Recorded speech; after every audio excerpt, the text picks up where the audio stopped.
सूरह रात का संदर्भ और महत्व। ये सूरह भी मक्के के उसी कठिन दौर में उतरी थी जब इस्लाम की दावत का जवाब लोग ताना, मजाक और जुल्म से दे रहे थे। इस सूरह का नाम अर्राद रखा गया है, जिसका मतलब है गरज, यानी बादलों की गरज। इसका मकसद उन लोगों के दिलों में अल्लाह की बड़ाई और ताकत का डर पैदा करना था जो सच्चाई से आंखें मूंदे हुए थे। ये सूरह दुनिया की हर चीज में छुपे हुए अल्लाह के इशारों, निशानियों की तरफ ध्यान खींचती है और बताती है कि हर चीज उसकी ताकत और हिकमत, ज्ञान की गवाही दे रही है। सूरह के मुख्य विषय और तर्क। इस सूरह की शुरुआत ही कुरान के सच्चा होने और अल्लाह की वहदानियत, एक होने के सबूतों से होती है। ये लोगों को दुनिया में फैली हुई अल्लाह की निशानियों को गहराई से सोचने के लिए कहती है, जैसे आसमान और जमीन का बनना।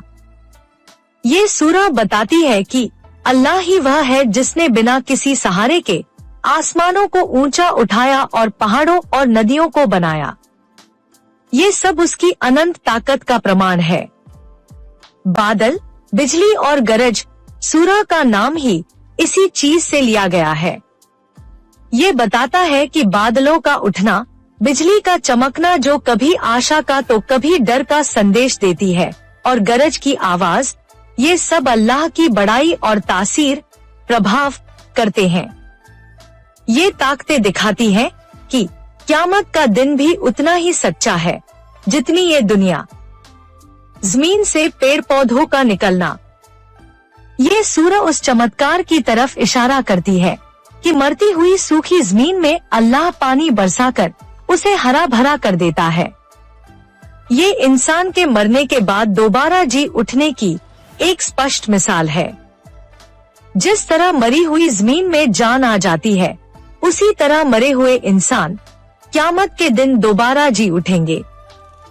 ये सूरह उन लोगों के झूठे तर्कों का जवाब देती है जो कहते थे कि अगर अल्लाह चाहता तो हमें सीधे रास्ते पर ले आता, या पैगंबर को कोई चमत्कार क्यों नहीं दिखाया गया। सूरह स्पष्ट करती है कि अल्लाह ने इंसान को अक्ल और चुनने की आजादी दी है। रास्ता दिखा दिया गया है, मानना या न मानना इंसान के अपने फैसले पर है। दुनिया में मौजूद हर चीज खुद एक चमत्कार है, बस जरूरत है उन्हें समझने की। सूरह के मुख्य संदेश। तौहीद और कुदरत, प्रकृति में निशानियां।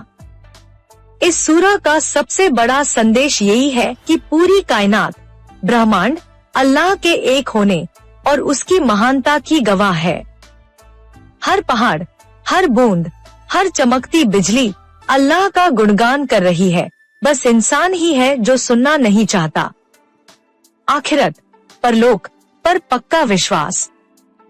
ये सूरह बार बार इस बात को दोहराती है कि मौत के बाद की जिंदगी, आखिरत, बिल्कुल सच है। दुनिया की ये सारी व्यवस्था इस बात का सबूत है कि जिसने इसे बनाया वह इसे दोबारा जीवित करने की भी ताकत रखता है। अच्छे लोगों को जन्नत और बुरे लोगों को जहन्नम का फैसला होकर रहेगा। इंसान की जिम्मेदारी। अल्लाह ने इंसान को अक्ल दी है और सही गलत का फर्क समझने की ताकत दी है, इसलिए वह उससे उसके कामों का जवाब लेगा। कोई ये न कह सके कि उसे रास्ता दिखाया ही नहीं गया। सब्र और अल्लाह पर भरोसा। पैगंबर सल्लल्लाहु अलैहि वसल्लम को और मोमिनों को हिदायत दी गई है कि काफिरों के जुल्म और तानों से घबराए नहीं। अल्लाह की मदद आने में देर हो सकती है, लेकिन वह जरूर आती है। असली सफलता आखिरत में मिलने वाली है। दुनिया की कामयाबी या नाकामयाबी अंतिम फैसला नहीं है। हर मुसीबत और सुख अल्लाह की तरफ से है। सूरह ये भी सिखाती है कि इंसान के साथ जो कुछ भी होता है, चाहे वह कोई नुकसान हो या कोई फायदा, सब अल्लाह की इजाजत से होता है।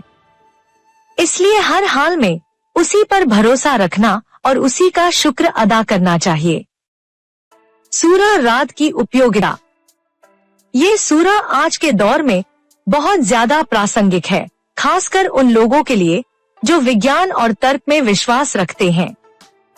ये सूरह हमें सिखाती है कि विज्ञान जिन नियमों की खोज करता है वे असल में अल्लाह की बनाई हुई व्यवस्था है। हर वैज्ञानिक खोज हमें अल्लाह की हिकमत के करीब ले जानी चाहिए।